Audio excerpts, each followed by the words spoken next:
sermon series today called Made for More. And you heard me talking to the children about dreams. And today's sermon is about dreaming big. A lot of us had dreams when we were young. And some of us achieved our dreams. Some of us didn't achieve our dreams. Some of us might even still be trying to figure out what our dream is at this particular point.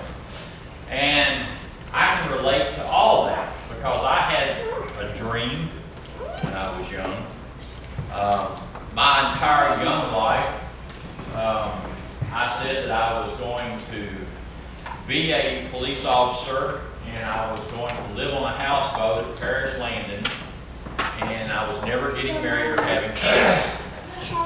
So part of that came true, the policeman part, the rest of it did not so much.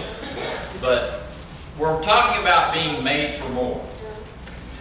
And what that translates into is, brothers and sisters, is what are we made for more to do for God?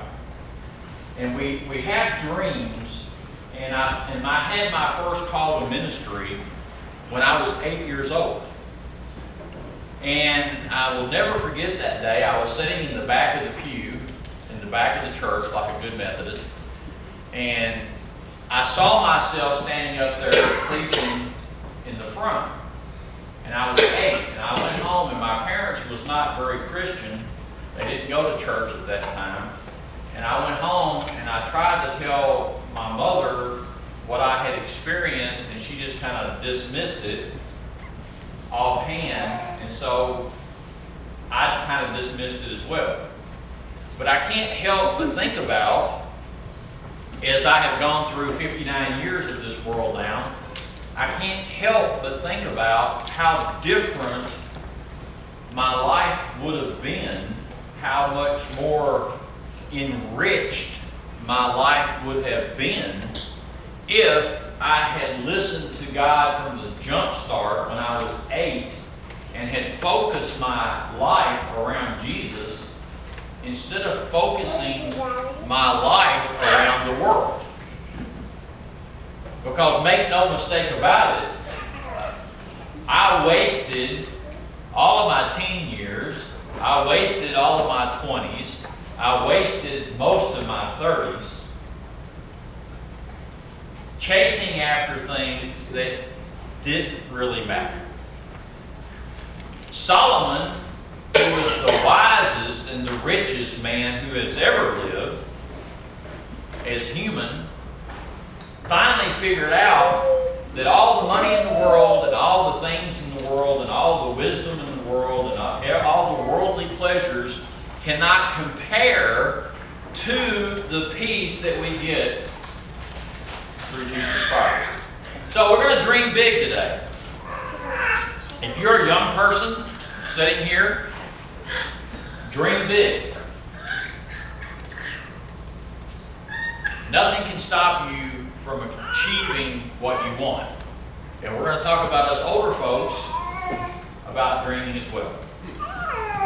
Life is 10% what happens to you and 90% in how you respond to it. We have very little control over a lot of things that happen in our lives. I had no control the other day when that deer jumped out in front of me. Because the deer jumped out in front of me like 2 foot in front of the truck. I had nothing I could do. How did I respond to it? Now the old me, the old Bob, the one 25 years ago, would have been cursing like a sailor, jumping out of the truck and kicking something and acting a fool.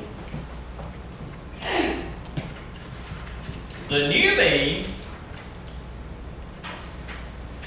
simply said, "Thank you, Lord, the deer wasn't killed. The school bus behind me didn't hit me and injure the kids that was behind me. The truck can be fixed. That's what I paid for. You're over." 10% what happens to you and 90% in how we respond to it. And I promise you, before this week is over, something is going to happen to each of us that we don't like. Somebody's going to cut us off. Somebody's going to take your parking spot. Somebody's going to step on your foot. Your car might break down. You might be late for work. A student is going to irritate you. I promise you that. That's a guarantee. All right? Faith is the assurance of things hoped for and the conviction of things unseen. That's what faith is. We can't see faith. We can't hold faith. We can't latch on to faith. But we have to have it. It's the conviction of what we can't see. We're going to be looking at some things today. 4 ways, actually. We're going to be looking at 4 ways about dreaming big. And the first one is this. First of all, you have to have a dream. You have to have a dream. Something to motivate you, to inspire you, to move you in a certain direction. If you have no dream, where are you going? Now, your dreams may change as you go through life. I used to dream about winning Powerball. Me and about 6 billion other people on the planet, right? Now my dream is I want to serve Jesus and I want to get to heaven. Or Standing Rock. One of the two. Or hopefully both. Okay, just say the word and my servant will be healed. Have you vocalized what your dream is? The children, I love it. I love children because they speak the truth. They don't care what they say. I want to be a train engineer. How cool is that? Just say it. I want to be president of the United States. I don't know why anybody would want to be president, but if you said it, if you believed it, if you wanted it, then you would be working toward it, wouldn't you? How would you feel if you got up every day and said, I don't want to do anything. I don't want to be anything. I have no goal. None. Now, this is my hard one. Don't say it.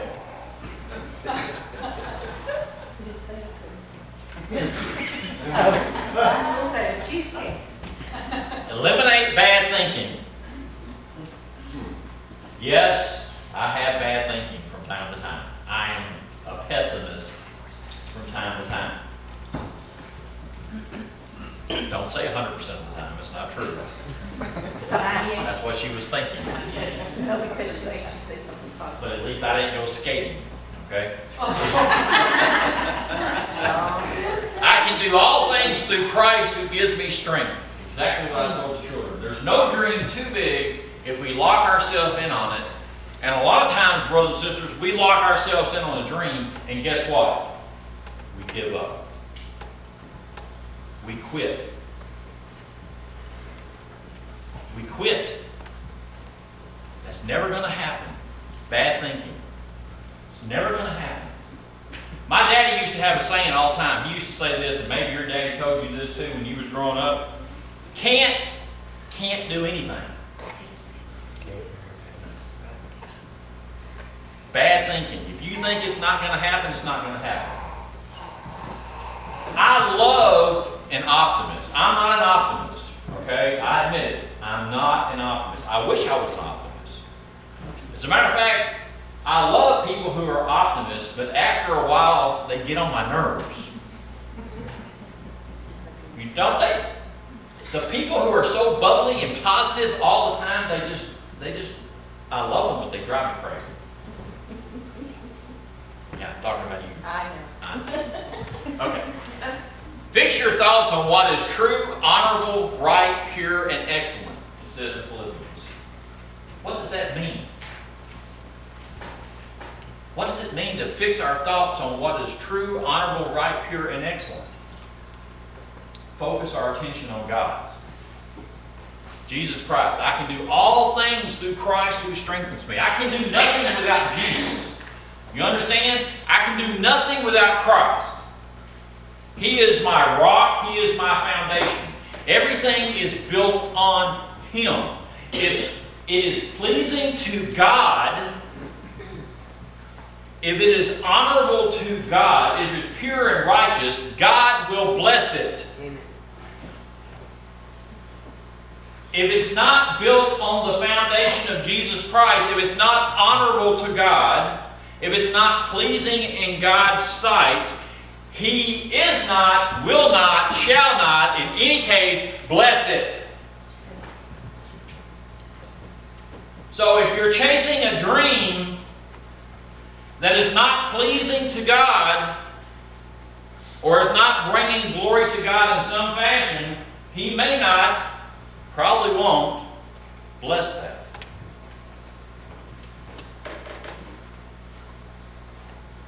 I don't think God is too worried about me winning Powerball. So I quit buying tickets a long time ago. Because God knows me. Okay? He knows Bob. He knows Bob inside and out. And He knows that if Bob won $100 million, Bob would lose his mind. Not only would I not be standing up here preaching, I would probably be sinning. Amen. So, that would not be pleasing to God. So God is not going to let me win Powerball. Okay? That's not a dream of mine no more. Forget that. Because it's not going to be pleasing to God. What is pleasing to God is I pull myself up out of bed every day and I dedicate my life to Him. Even though there's days I don't want to. There's days, like right now, today, I got up this morning, it was 66 degrees, and I seen all these boats going to the river. My boat ain't been in the river in months.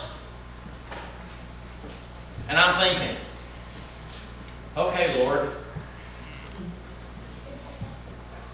living sacrifice, pleasing to God.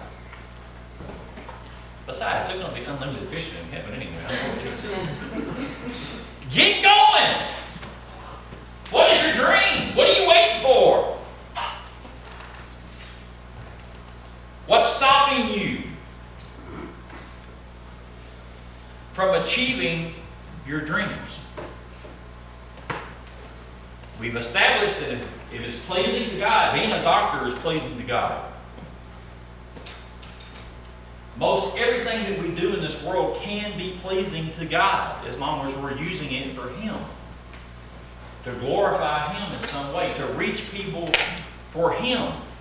And let me tell you something. There's a lot of truck drivers out there that need God. There's a lot of trained people out there that need God. There's a lot of waiters and waitresses and restaurant managers. Everywhere that you go, there's people who need God. Walmart needs an exorcism.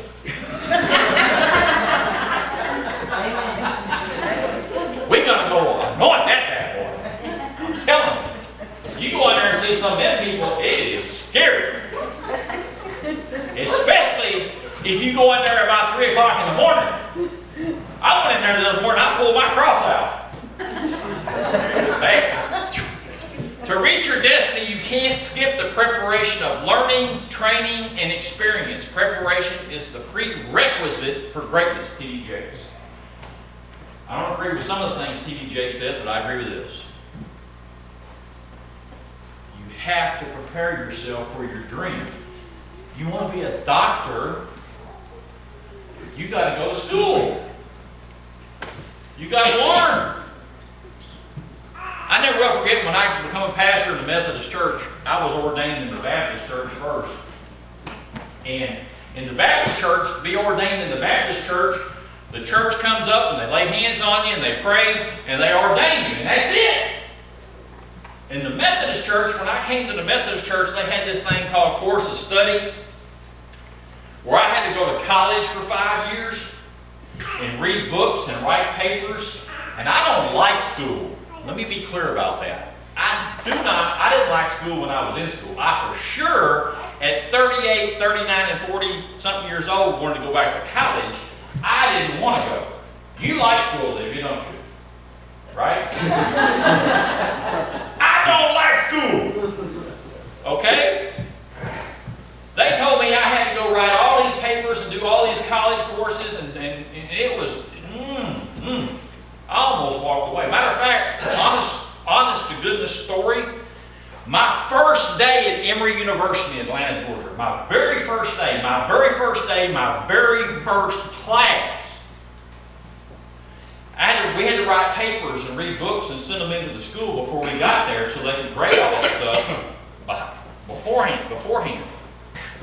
This teacher handed me this paper back, and it looked like somebody had taken a rooster's leg and put it in red ink and went.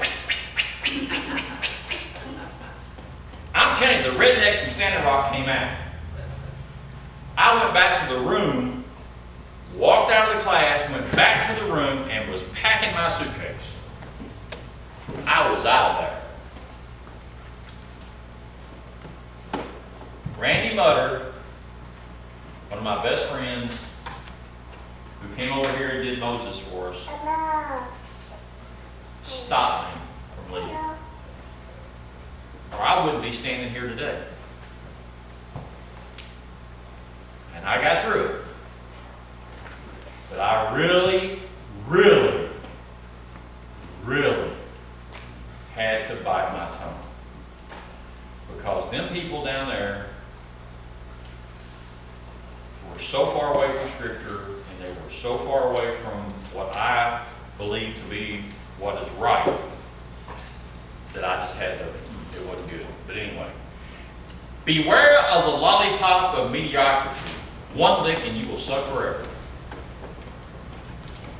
Some people like to have no goals, no ambition, no dreams, no nothing. And you know some of them.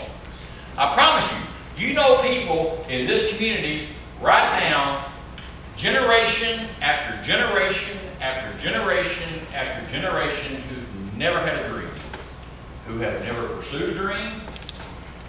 They just exist.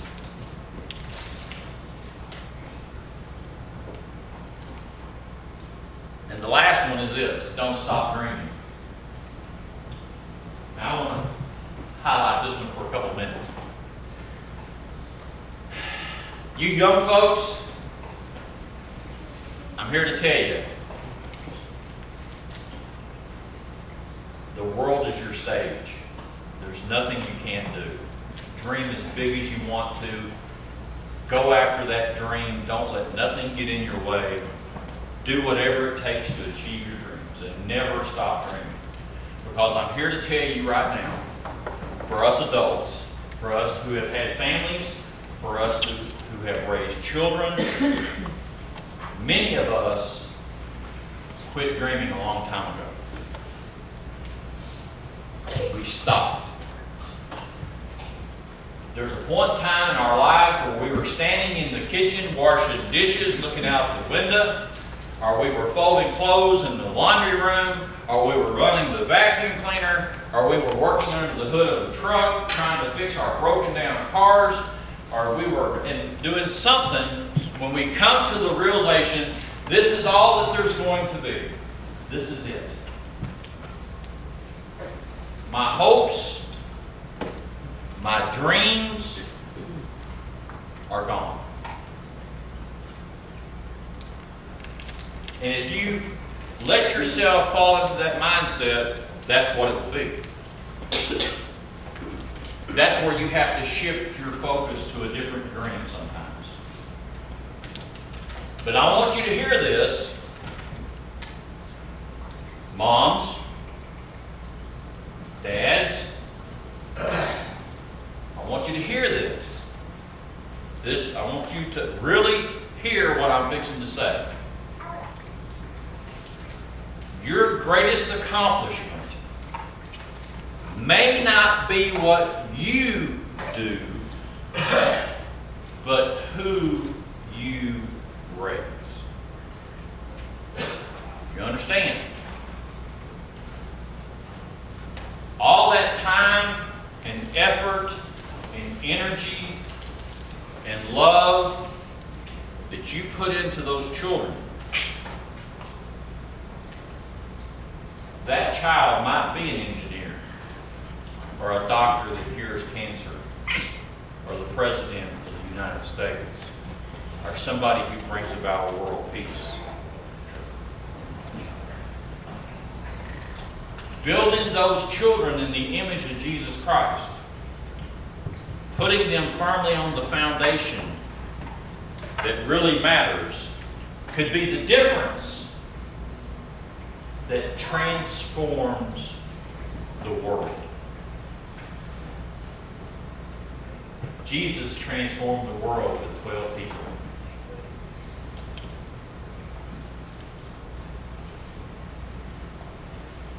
Just because you're not flying a jet, you're not an astronaut, you're not an engineer, just because you're none of those things does not mean what you do is not important. I would not be here right now. I would not have accomplished the things that I have accomplished without teachers who guided me, without parents who disciplined me, without Sunday school teachers who taught me, without getting my butt whooped when I needed it, without somebody leading me to know Jesus Christ, and without a family who supports me unconditionally, even though sometimes negative. Okay? What we do, brothers and sisters, matters.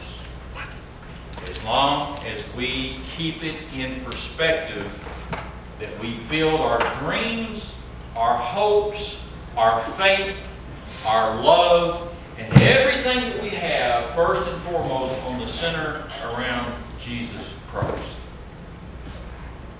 If we do that, we cannot, we shall not, we will not fail. Amen. So if you're feeling a little down this morning, don't be. If you think that you're too old to dream, you're not. When we leave here today, I want each of us to walk out this sanctuary with a new hope and a new dream as we go to our closing.